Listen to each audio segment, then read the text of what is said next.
Big Questions with the Dead Milkmen.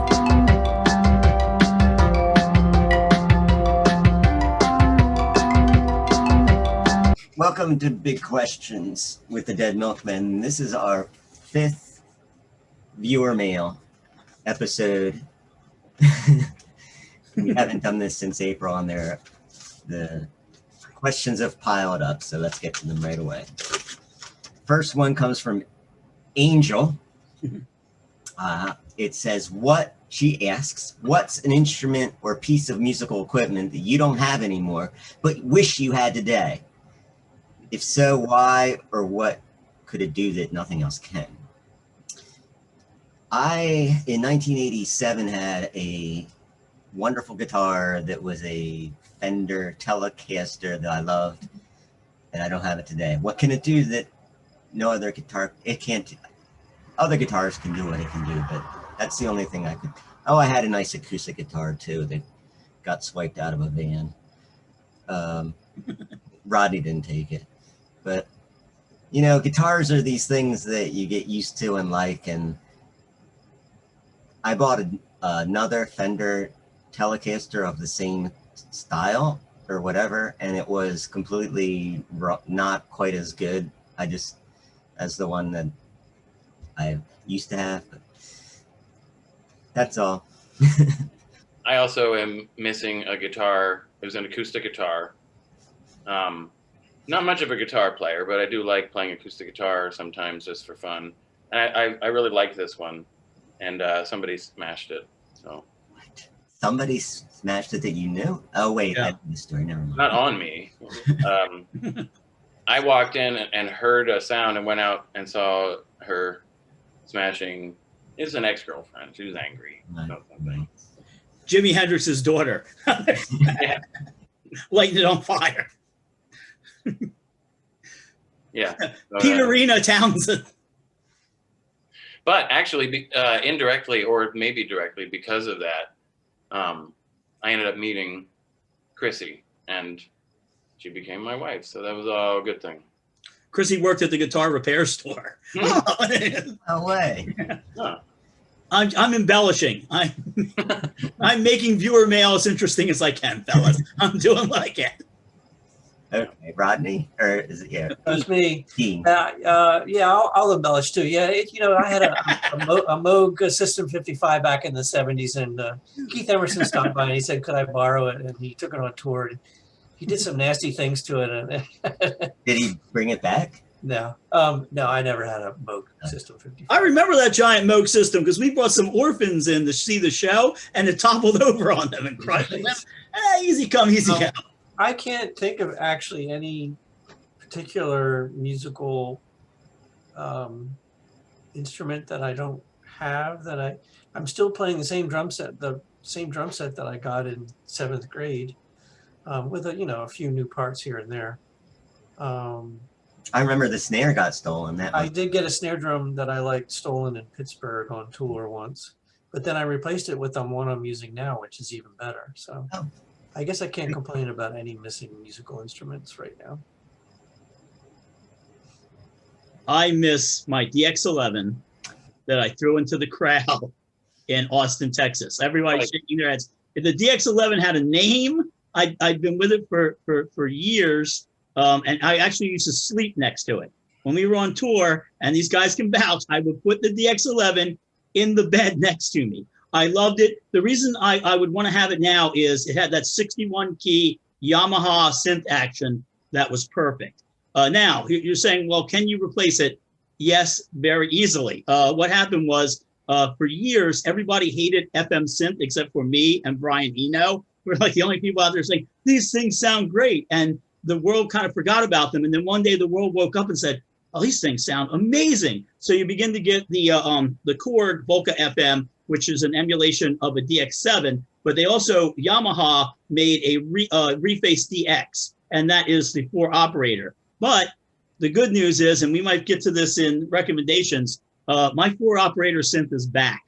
So I have a new version in my life of that. So it's easy come, easy go. As for guitars, I do have a acoustic Washburn that is a great guitar. It is a perfect guitar. And I keep it down in the basement so that I'm not tempted to play guitar, because I am a terrible guitar player and I don't waste my time sitting there trying to get better at it. I just, if I have a demo that I'm turning into the guys and it needs guitar, I'll play little bits in and then I'll chop that up and use that for samples and stuff like that, just to give an idea. But I am not a guitar player, but it's sad because I am probably blessed with one of the world's best acoustic guitars. Oh, I also have a Vox Continental that's in storage that I never touch either, because it would just be a pain to bring it back, but it's safe somewhere. So yeah, I have a couple things, but the DX11 is really missed in my heart. It came back to you. And then you Well, it came back and then I kept giving it away because I thought we weren't going to play anymore. Plus I thought, oh, the way to go is with VSTs, and now I'm back at hardware. I've come full circle. Recreating. It's been a journey. If you're not a music nerd, that last bit there, I'm sorry you had to go through that. We'll speed it up, like Joe's review of Sergeant Pepper. Okay, Chug Puffin says, I'm wondering if in one video we could hear a story about the band's appearance on MTV 120 Minutes. Sure. I remember that we went on like an afternoon, was it a Friday? It was to tape for the following Sunday. So everything's taped ahead of time. And we went to MTV Studios in New York. Nothing exciting or weird happened. So there's nothing, I don't know. It was kind of scripted out as far as what segments go where. They already knew which videos would be put in, and we were supposedly the special co-hosts. We brought toys. They asked us to bring toys, and we did. And that was part of one of the segments of the interview. We didn't have to sit through the videos because the videos are inserted later. So it didn't take that long for us to do. We performed a couple songs. And Dave's favorite color was clear. That's all I seem to remember all of us hiding from Martika in the bathroom. I remember somebody like, Martika wants to meet them. We're like, let's just go hide in the men's room until this blows over. Didn't you guys play a song that was like, we don't want to be here or something? Yeah, it was. I don't know why we thought that was puking song. Yeah, we thought it was cute at the time. Instead of doing Punk Rock Girl, which would be the normal thing to do, I don't think we played that one. That's 120 minutes. Yeah. So, okay. Yeah, it wasn't that great, folks. And still after that, they invited us to come on Club MT. Who knows why? Angela Bulat asks, if there were a fake version of the Dead Milkmen, who would play your role? See, I like Rodney's answer on the website. That's why you guys are free to answer them on the website the way I do. I know I'm being exhausting. I don't remember seeing it. I would say it was probably... Dean, you want to tell him my clever... Wait, Dean gets to tell you my clever answer. Say it. Well, you said Tilda Swinton. Tilda Swinton plays all. How is there? Joe's going to give you an answer, but there shouldn't be another answer than Tilda Swinton would play us all. Joe, what do you think? She'll play. She'll be everybody in the fake Dead Milkmen. Hasn't she played David Bowie and Bob Dylan? Did you see? Stereo, the remake? She plays the old man. All right, never mind. Let's move on. That was my favorite. Jonathan Douglas, you've probably seen loads of band in your time, but what's the best or worst gig you've paid to see? The worst gig that I paid to see was the Pixies in 2004. I'm a fan of the Pixies. I like them, but it was a lot of money, I think, at least for me at the time. This is when they first reunited, and I never got to see them before they broke up. And it was in this huge place in Camden, New Jersey, where it's like a tin can with terrible acoustics. And I think, Dan, you were there too, but we were in the... Yeah. The only reason I couldn't answer this one because you paid for my ticket. So yeah, I'm very generous. We were in the very, very, very, very last row. I didn't want to go alone. Anyway, it was in the very, very, very last row. That's where the tickets were. And it was just, I thought they didn't play very well and it sounded horrible. But there's a documentary that was made called Loud, Quiet, Loud, or maybe Quiet, Loud, Quiet, I don't know.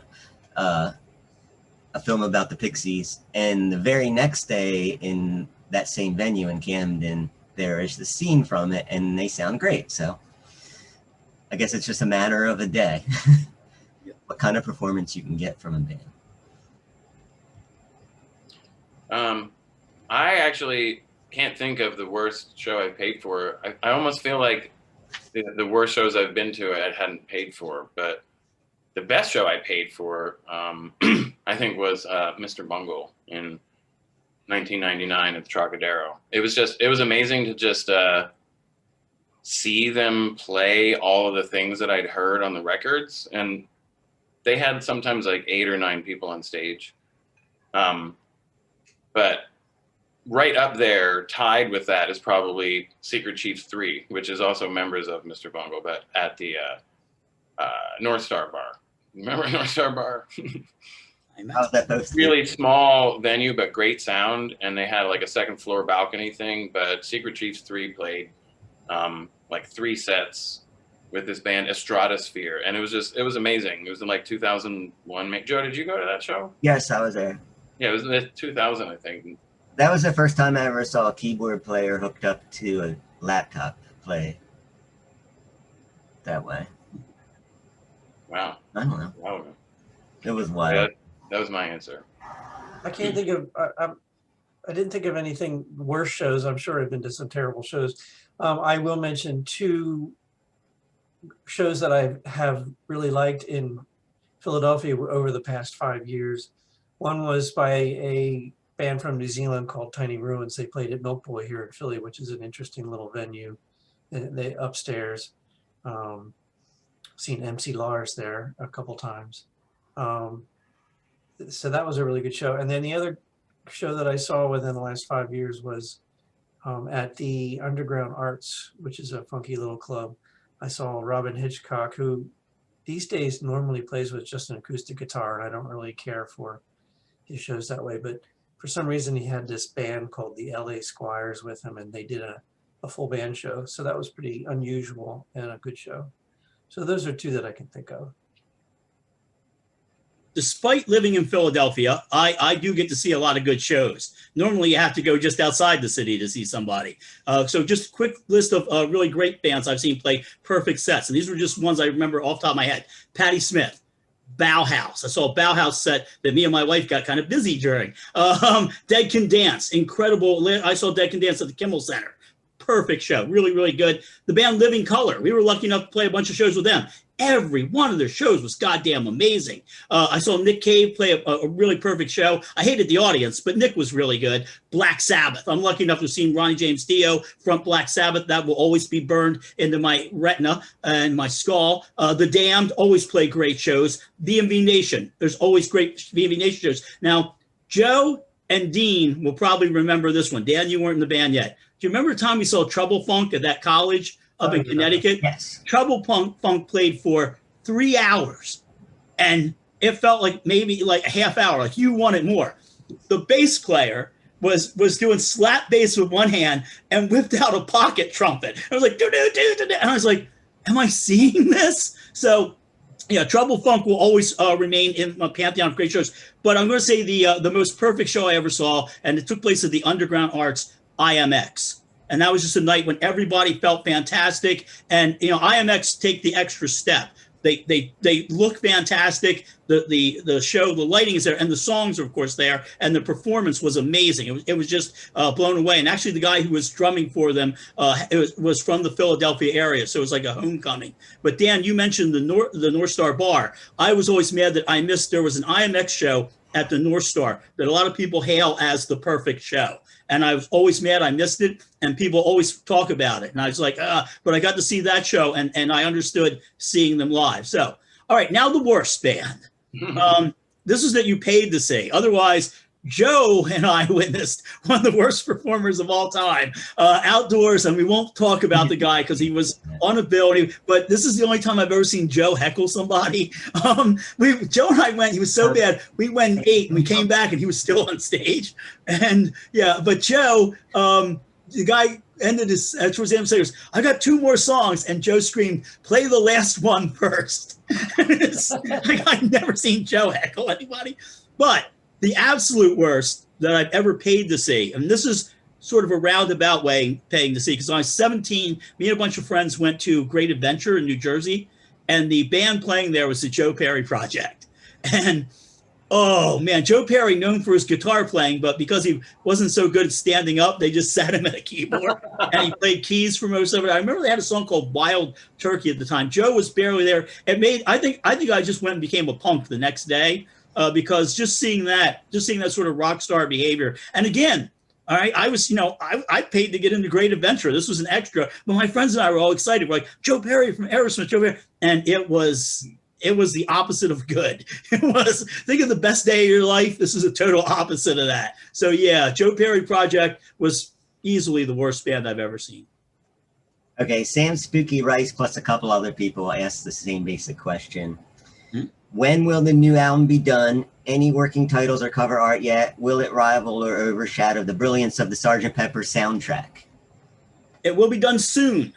I can't. As for titles, yeah, we've had 2 years, and I've had this album in my head for 2 years. Occasionally I will stop and I'd be working on other projects, and because I noticed that other people, when the pandemic hit, a lot of my friends were like, I'm going to work on my solo album. Like, that should be exciting to the 7 to 9 people who are waiting for that. But I would work on stuff, and then I'd lot out time to the Milkmen thing and make lots of notes. So these are among the title ideas that I had. So let me just bring this up. And here we go. The first one that I really liked was Punk's Not Dead, but Limbaugh Is, because somebody had spray painted that on a board in University City, and it looked great. So if we can't get away with that, the next one I had was Waking Up in a Pile of Rubble, because I thought it'd make a nice companion piece to Welcome to the End of the World, the apocalypse and the post-apocalypse. And I kind of see this album as us being tour guides through these like ruins. So, we're pointing out cults and, all sorts of, bigots, and there's a sequel to I Write the Songs by Harry Manilow. I got a lot of exciting stuff. And Joe submitted a perfect song called Astral Dad that I'm very protective of. That I just want it to be exactly like it is on his demo. His demo is fucking perfect. Like, the demo should be put in a time capsule. Like, I'm going to put barbed wire around him in the studio. Like, nobody, I started adding stuff to it. I'm like, oh, see how strings sound. And I realized this is when I had the epiphany. I'm like, no, let things be. Producing isn't about what you can add. It's about taking away. So if anybody starts coming in the studio going, my third cousin's roommate plays sousaphone, no. It's the dynamics are what makes it. We need to start dropping stuff out. Getting back to the titles, Warning contains backwards satanic masking. I thought that was black album, white lettering, or maybe red lettering. Michelle Dismembers, that's another satanic panic joke. Nobody's going to get that. This was one I thought would be a really good idea. The very best of Bon Iver. Because then, first of all, Bon Iver fans would buy it and go, oh, God. Ah, and then every time we get sued, we just slap another band in there. Oh, the very best of the Black Keys. Oh, and then those would become collector's items. So we would get very rich. And then the other idea I had, and I thought this would appeal to the young people, Homie, Don't Play That. Now, not so much for us, but I could sell it to some old dad rock band. Like, we say, we can pretend we're going to call it that. And then somebody go, are the young people really saying that? I'm like, oh, yeah, they are. So those are my ideas for title. I personally, I'm leaning, and people, let us know what you think in the comments. I'm leaning towards Punk's Not Dead, but Limbaugh Is, which I really like. But I like Waking Up in a Pile of Rubble a whole lot. But then Joe will probably come up with a better idea than I did. So, no, Homie, Don't Play That just kind of speaks to me. Yeah, it does. I know it's got like a feel of the 90s to it for some reason. I don't know why it sounds familiar. I don't. So that's what. And again, I see I have a big. But again, we've had this album living in our heads or parts of it for a while. So right. Yeah, there's Visionary. There's even a little road trip in it if I can get the one last song I need to turn in and finish. So at the same time, I'm going to group the next question, the 3 questions that are similar. I think you skipped one. Yeah, on purpose. Oh, the one you skipped one about any stories about a certain entertainer? Yeah, I'm going to do that one now. I'm Okay. grouping these together because they're What are some amusing or interesting interactions you've had with other bands while on tour? Says S Mellow IV. And did the Dead Milkmen have any stories or run-ins with Gigi? Gary Gilmore? I think that's Gigi Allen. Gigi Allen? I know. It says M. Heberling. And then also, you guys played with virtually everyone, and that's true, according to Freedom Fighter 29. And he was wondering, or she was wondering, if we ever played with Devo. So, all these questions. And if you, and she wants, or he, or I don't know, wants to know if any bands stood out and did we jam with anybody and stuff like that. So I didn't have any personal reactions with Gigi Allen. I've never seen him play, actually, or seen him in person. I never wanted to see him in person. I have a story, but we'll wait till we get to me. And we had, okay, here's my story of interesting interactions. In San Diego on one of our tours, Mojo Nixon made us TV dinners on Thanksgiving. They were turkey dinners. He got like a dozen. TV turkey dinners. TV turkey dinners, Swanson, and put them in the oven, stacked them on top of each other, and we had a great time. Skid was there too. And we drank a bottle of wild turkey. And their manager, Scott.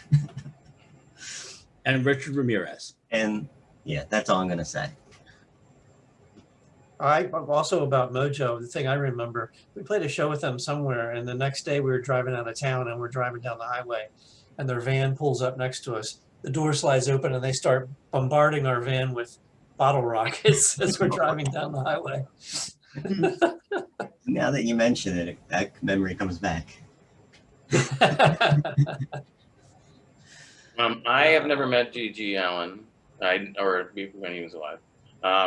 But the closest thing would be when I first met Chrissy. One of the things that I knew I was going to like about her is she called me really late at night once and told me she got kicked out of a Murder Junkies show, which is Merle Allen's band. And she had pictures like she was backstage hanging out with them, but she was really drunk. And I guess when she was in the mosh pit, she was getting a little obnoxious and they kicked her out. But she was like, "It's a Murder Junkies show." And I was like, "Yeah, like, that's pretty cool." That's it. And I never really met anybody. I mean, you guys talk to people and I always just like look at them like the monkeys, just like looking at you, talking to them. Mm-hmm. Watching Mickey Dolenz eat, and he's like, "Yep, great. Who are these people? I'm trying to relax before a show." At least you didn't almost crap your pants the way I did when Mike pulled out the chair. I almost peed my pants in front of Mike. Speaking of crapping one's pants, first, before I get to this, and peeing, if you have Tubi, all right, which you can watch for free, so and you can actually watch it, I think, on the web for free. Tubi is showing Hated, the story of Gigi Allen and the Murder Junkies. The reason to watch it on Tubi is because Tubi has commercials. So Vienna had, this is a great story. This is why you're going to be glad you tuned in. Vienna had Hated running the other day while we were getting ready to eat dinner, which is like another great thing. And you know the scene where Gigi gets the birthday present where the girl, yeah. Anyway, so they had that scene, and Gigi comes down into his mouth and everything, and then Tubi, you can see these little warnings that a commercial's coming up. It's like like ad break in 5, 4, 3, 2, and the ad break comes, and it was an ad for overactive bladder medication. And we couldn't stop laughing. We were like, because normally on Tubi it's like Prozac Doobie Brothers, it's the antidepressant medication. But yeah, it was just the perfect timing for, are you having trouble with frequent urination? I'm like, well, I know somebody is. But I went to see Gigi Allen once in the basement of the crypt. I did not get to see him because as I was walking down the stairs, shit hit about, I'm going to say, maybe 5 to 7 feet away from where I was. I don't know if it was Gigi shit or somebody in the crowd threw shit, but shit splattered on the wall. And I went up. I had a better evening upstairs than I would have downstairs getting feces flung at me. As for Devo, never met Devo. Would love to meet the members of Devo. And I actually have over on the wall over here, if you gentlemen will excuse me for a minute, this was in This was in our late friend Brubaker's home. This is actually a Devo set list with some Devo tickets. And then as for wacky stuff on the road, I remember the time that the Cave Dogs in Las Vegas tried to steal a golf cart and drive it down the strip. So yeah, overly active guys they were. So yeah, things that we really can't talk about. There's a lot of stuff we can't. Yeah, and we're like the dullest band on earth, so we just live vicariously through others. As musicians, what is your opinion on the various music streaming sites? I love this is not me talking, this is Kevin Paul. I love Bandcamp for independent music, but I'm curious what you think about some of the bigger services. I like Bandcamp too. I don't really consider it a streaming site. I like to buy MP3s from it to play offline. I know Spotify gets a bad rap for not paying artists very well. I can concur that you don't get very much money per play on any of those sites, but I find Spotify to be very convenient to use, and so I use it. I have an account, but I don't pay for it, so I have to endure ads every now and then. But whenever somebody mentions a song or someone says you got to check this out, it's more often than not available on Spotify, and I go to that and I can hear it. So I appreciate the service. I don't have Spotify, and just like Joe was saying, like the amount that they pay, like it just doesn't seem like it matters to me. So like I don't push it or have it, or I do like Bandcamp. I feel like there's a lot more, not that it's like more independent stuff, but I feel like people build their, they make their page look a certain way. They can have pictures and like a little bio and stuff. But like Joe was saying, I don't always consider it like a streaming thing. I always see like downloading stuff.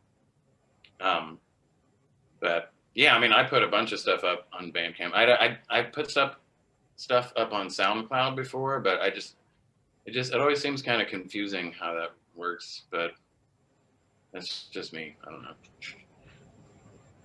Yeah, I'm kind of similar. I actually pay for Apple Music. I have a family plan so that Melissa, Victor, and I, the three of us, can listen to music. It's pretty, for us, it seems to work out okay that way. But yeah, like you guys, it's like if I hear something or somebody says, oh, you should check out so-and-so, I can go in there, and there's more often than not, it's going to be there. I can listen to it, and then I can actually even stream it, or even put it on my phone for a while. I'm not a huge fan of Spotify. Like Joe, I have just a free account, so I have to listen to the ads like every fourth song or whatever. I don't know what the algorithm is, but yeah, Bandcamp for me is the way to go. I've been hitting up Bandcamp on their Bandcamp Fridays and supporting artists because so usually like the first Friday of the month, all the bands get the full funds from their sales. So it's a good way to support music that way, bands. It would be great if you were listening to Gigi Allen on Spotify and they ran an ad for overactive bladder medication. I love Bandcamp. I'm a huge Bandcamp fan. I wish Bandcamp would come up with a streaming service like Spotify. Now, this might seem a little hypocritical. Vienna and I have a Spotify account, so we don't have to deal with the ads. But here's the thing. Spotify is evil because what Spotify did, they made a deal with the record companies. And they said, give us your artist catalogs and we'll give you a ton of money. That's how everybody got screwed out of their cash. Now, that was good for like 10 years. They're going to have to re-up at some point.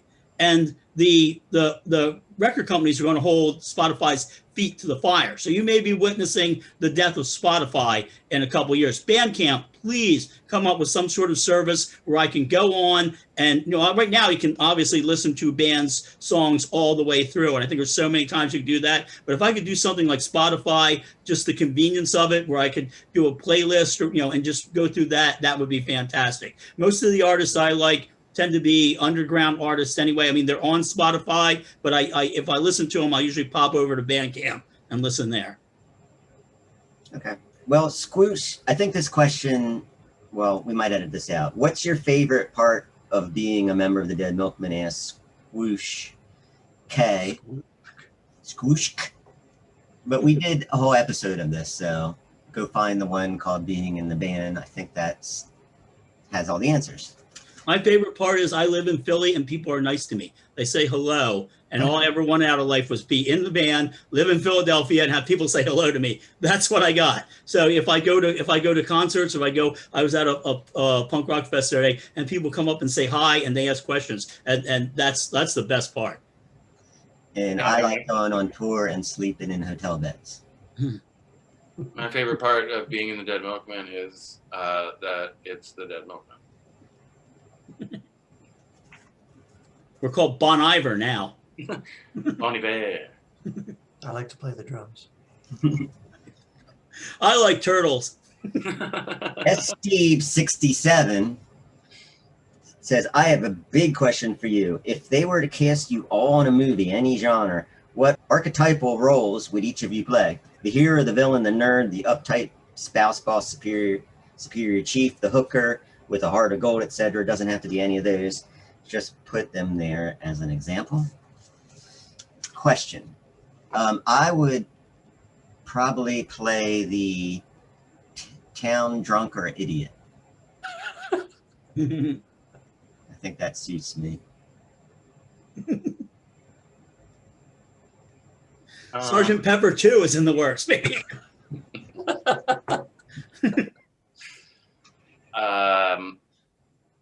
I would be the ninja. Yeah. I would be the nerd, like the computer geek. I would like to get cast in a role where I wear a lab coat and have a clipboard, which is sort of the way I am in real life. But every time I get cast to play something, I'm always playing this like over-caffeinated maniac. Like, no, I want you to be, and I'm like, can I? No, be a clipboard. I'd be a son. No. Know what you're going to play. So, yeah, that's the only other part I got where I didn't get to do that was when I played the second gunman on Dangerous Curves. And that, again, we've addressed that on this show. Okay, P for Life says, something that's been bugging me since I read the American Hardcore book. Is there a reason it seems Stephen Blush had a personal thing against you guys? Stephen Blush, in case you don't know, wrote a book called American Hardcore, and it was also a movie. I had to look it up. I didn't know who he was. I don't even know that if he had, I don't know who this guy is really, but His Google's broken. And I'm not even sure he has anything against us. I know he, in his book, he tries to account for every single hardcore scene in the 80s and probably does a pretty decent job of it. And he inserts his opinion every now and then. But for one thing, we were only peripherally involved in we never called ourselves a hardcore band, but we played at hardcore shows with other bands that were hardcore bands. And I personally enjoyed that kind of music back then. I was into it. And actually I felt kind of honored that we even got a mention in his book. I don't really give a crap if he doesn't like us. From what I saw online, it was just, he didn't think we were serious enough. And I agree with fair enough, because we weren't. Yeah. So he's pretty accurate. It's an accurate description. That's all. Dan? This is the first I heard of any of this nonsense. So Got the email. I answered this one online. So I'm going to send Joe a screenshot of my answer. So folks, hit the pause button now. Okay, you're done reading, and we'll put it over there. You just, as long as you hit the pause button and read that, or you can go back and hit the pause button and read my response. There you go. Ficklebot says, I just remembered how when my brother and I bought the Bucky Fellini tape when it first came out, it had a distinct smell. We had a conspiracy theory that you fellows or your label deliberately infused the album with the smell of cumin. Is that how you say it? Cumin? Cumin. Cumin. Human go- League. Human League. It's a popular band. Oh, the Cumin League. The Human League. I remember that one. Cumin, to go along with the Taco Land feeling. Were we onto something? Did any other fans out there notice this? Or did we just get the golden ticket of take cardboard covers? What were you and your brother smoking, and can we have some? Don't know anything about a smell for I know it. I think I know what they're talking about. Did But it- I've actually smelled that on other tapes too, like the insert smells like. Vinyl chloride, no. I don't know about cumin. It's just I don't like some kind. Yeah, I guess kind of like stale cumin or something. I can't believe all these years I've been getting my humor from Monty Python and Key and Peele. I could have gone straight to Ticklebot and just gotten the cumin joke. I don't even know what that smell is. Maybe I have to go to the spice. I'll buy you some cumin when we You get know back. cumin if you smelled it though. Yeah, it's I guess it Yeah, smells like a taco. bag of that cumin. used in It's Mexican spicy. food It's and- spicy, used in like Indian food or Mexican food. yeah. Baseball panoramic. Band. Can we get what is your favorite song and why? Mine is Surfing Cow, says Baseball Panoramic. Mine is not Surfing Cow. I know probably last year I said my favorite song is Sheep May Safely Graze in Pasture by Bach and some other guy. But I'm changing my favorite song now. It is a Bob Dylan song called Every Grain of Sand. And like I said last time, it changes from time to time. So right now, that's my favorite. And why? Because it's beautiful and it just gets to me every time I hear it. It's got a lot of lyrics that are good. That's why.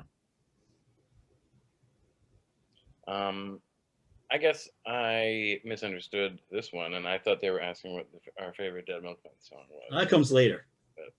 They don't miss that now. I don't know. I honestly hate this question, and I used to have like an answer, but I don't have a favorite song. Stop asking that question. All right. Go back, man. This is the last time anybody's going to ask us this question. I want to answer it. It can change from day to day. I mean, you know, Yeah. I don't have a long enduring favorite song. One I listened to recently by a band called PLIBmen, called a song called Blacktop. It's a great driving song.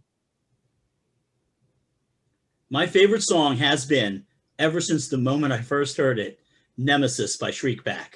This will be played at my funeral. And actually when they put, I'll be on a pyre, be cremated. And when, dozen women in white gowns or whatever, light the pyre, that will kick in Shriekbacks, and everybody will exit. And they'll be happy because I'm dead. But that is the song that is, I consider, the perfect song. It's fantastic. The message of it. I like a good hedonistic pagan song, so I'll probably have that and a lot of Heel Long and Dead Can Dance at my funeral. But to me, that song just hits the nail right on the head. I mean, it is absolutely, I would put it up there with Dark Clouds Gather Over Vanity Fair by Ashbury Heights. That'll probably be, I've been picking out my funeral music lately. And those two will definitely be there because it's got both have that great hedonistic celebration feel that I think music should have. And I think Bob Dylan really brings that to me. Santiago Diaz says, yo, I wonder if you guys could do a video talking about your favorite songs from each of your albums if you haven't already. That'd be great. I think that would be a separate video than this. Yeah, one. that's a lot of songs. I can tell you a couple of my favorites. Prisoner Cinema, I always talk about Anthropology Days. Song that doesn't get enough love, Sanitary Times. That song is fantastic. That is a great song. Dark Clouds Over Middlemarch is a good one. Yeah, and because I ripped it off from a really good band. And the song that's been in my head and actually moved up into my heart is Only the Dead Get Off at Kimlich, which I think is I like that one. I think that's I voted for that one. Yeah, don't expect anything better from me on the next album. I think we know where I peaked with Kimlich. My favorite is Rockabilly. off of Big Lizard album. Rostabilly? Here. I'm just going to leave it at that. Okay. Well, thank you for leaving it at that. This is the very last question. Robaboo, Robaboo, Rabababo asks, what kind of car do you drive? I drive a Hyundai Elantra from 2013. Hyundai Elantra, not Elantra, Elantra. I like it. It served me well. It's the first car I've had in a decade or so. Still working. I drive Ron's 2013 Kia Forte EX, and it was the first new car I've ever bought, and I leased it, and I really kind of went way over the mileage in the first year because I started a job that required me to drive a lot. But man, that thing is approaching 10 years old and it's still going. I drive a McLaren 720. No, not really. I drive the exact opposite of that car. I drive a Honda Fit. And I drive a SEPTA subway train. I don't have a car. So I was tempted to say I drive a 1986, none of your fucking business. But no, I take. I don't like the SEPTA buses. They never seem to come for me. But I do like the Broad Street line a lot. So yeah, I like riding on the subway. I liked it since I was a kid. The first time we came down and rode the subway, I thought it was magical, and I still. Once you get used to that smell, it's okay. It smelled. They cleaned it up for a while during COVID, and it was like I didn't recognize it. At first, I went down and just came. I thought I was in some guy's basement looking at a set of trains, and then I came back up the steps like, no, that was the subway. It just didn't smell the same. Yeah, I do like it. So. I like the subway and the L too. They're very reliable. Like riding because buses sometimes they just don't come on schedule. The bus driver will be absent and they won't have a substitute. But the trains seem to run on time. I used to do the thing when the train would go over the bridge to Jersey. I would get out and walk between cars, and then don't do that, people. That's a dumb thing to do. We're done. Yay! We can move on to recommendations. Okay. Thanks for answering all those questions.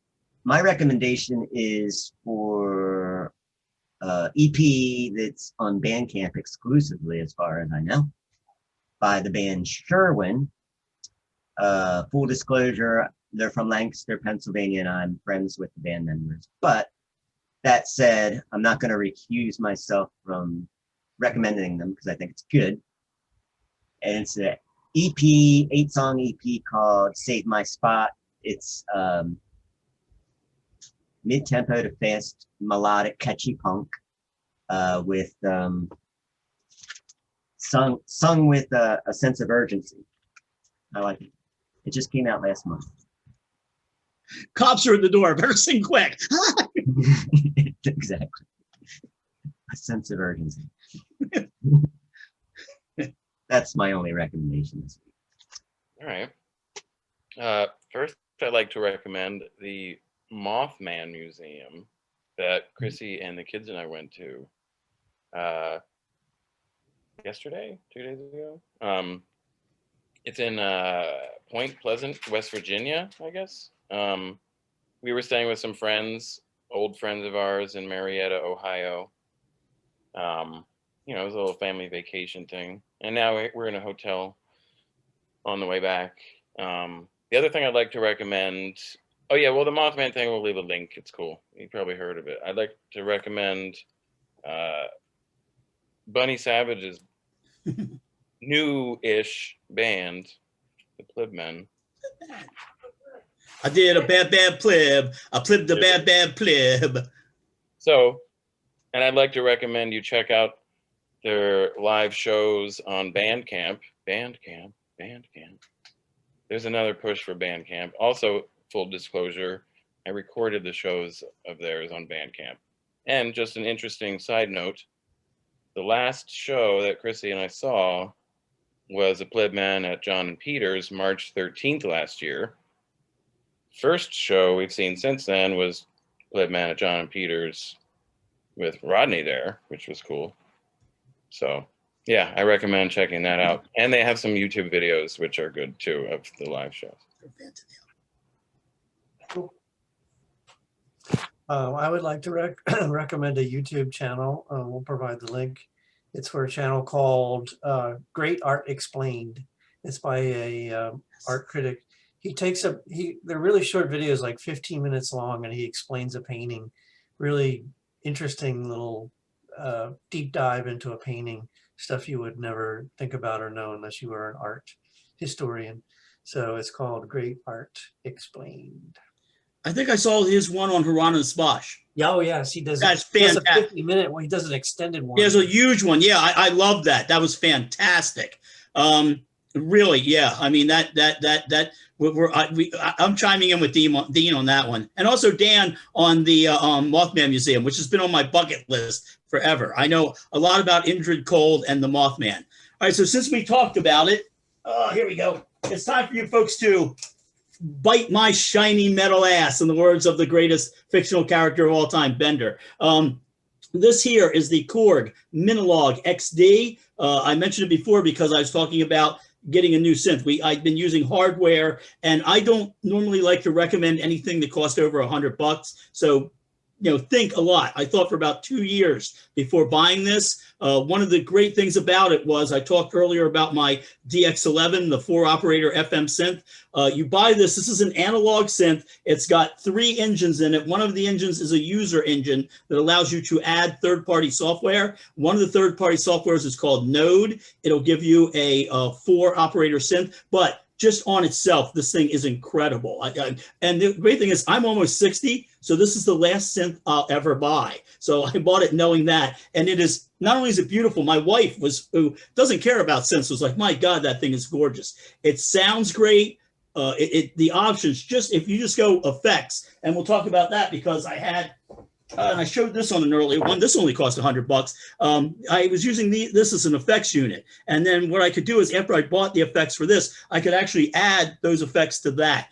So I might do a video on one of my channels about the Minilogue XD, but eventually you'll be seeing it on stage, hopefully at some point. So yeah, first thing I did when I got it was I was like, oh, let's try to recreate a CS80 sound. And I did that in about 15 minutes. I was like, oh, so this is only the second analog synth I've ever owned. And this is the first polyphonic one. So I am in love with this thing. I'm really happy with it.